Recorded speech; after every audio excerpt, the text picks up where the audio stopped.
we're firmly in the middle of summer now, and I'm really excited about this week's box because it's going to be the last week that we're going to be able to use the David Austin garden roses. So I don't know if you remember, but at the end of May we took a trip to see Chitzo's farm, and he basically rents land off the Annadale winery, and there he's been growing for more than 30 years these incredible garden roses. So we're going to have a lot of different varieties. I believe the Claire, the Alicia, the Margaret Mary are just a few, the Charles Austin as well.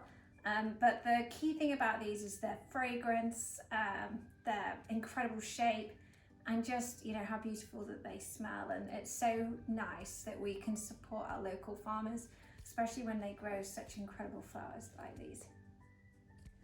We also have, so this is a spray rose. This is grown by Pajarosa Floral. So there's only like 4 main rose growers left in California.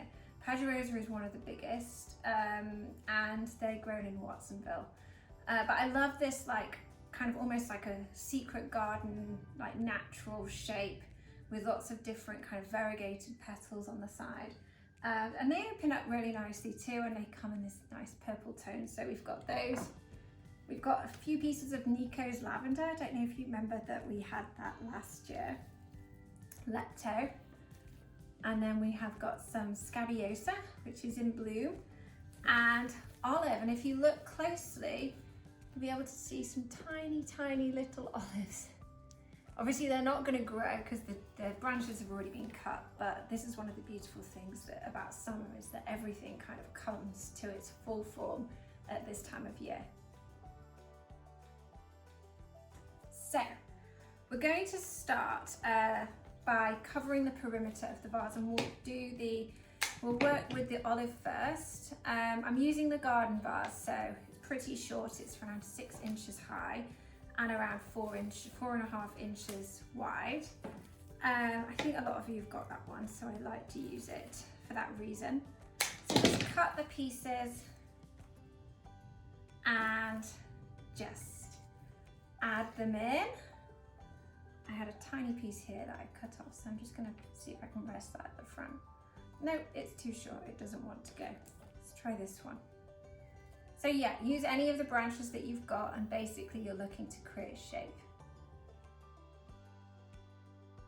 Then we have 3 pieces of Lepto, so strip any branches that fall below the waterline, give the end a little bit of a cut, and then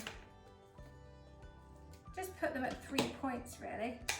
I normally do like right side, let me put this one over here, left side,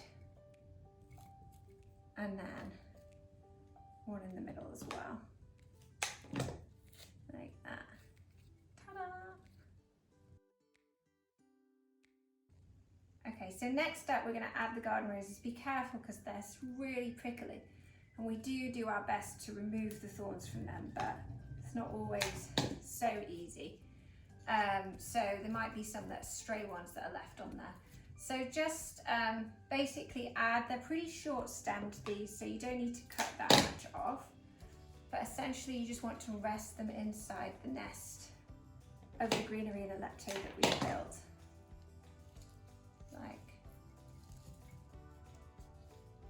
Like that. And then the spray rose, just pull off any leaves that are kind of a bit crispy or foldy. I mean, the thing about these roses is that they're all organically grown, so they'll last about a week, but they're not going to last like 2 or 3 weeks like you'd see with South American roses, just because they are grown using no types of pesticides. So, but that's why you get such an incredible fragrance. So the lavender will dry really beautifully, and if you have one of our flower press books, you can press it as well, which is really nice. And just to dry it, you just take it out and then leave it flat, on the side and it will dry beautifully. I would suggest just cutting the ends down and just grouping it together, almost like a little bit of an accent. And then with the Scabiosa, give them a fresh cut.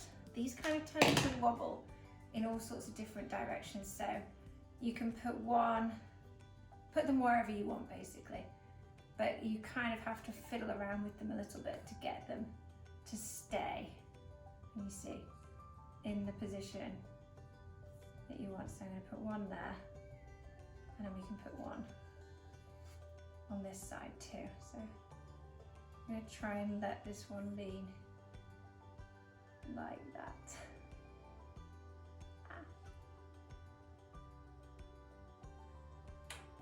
So there we have it. Beautiful, romantic French garden.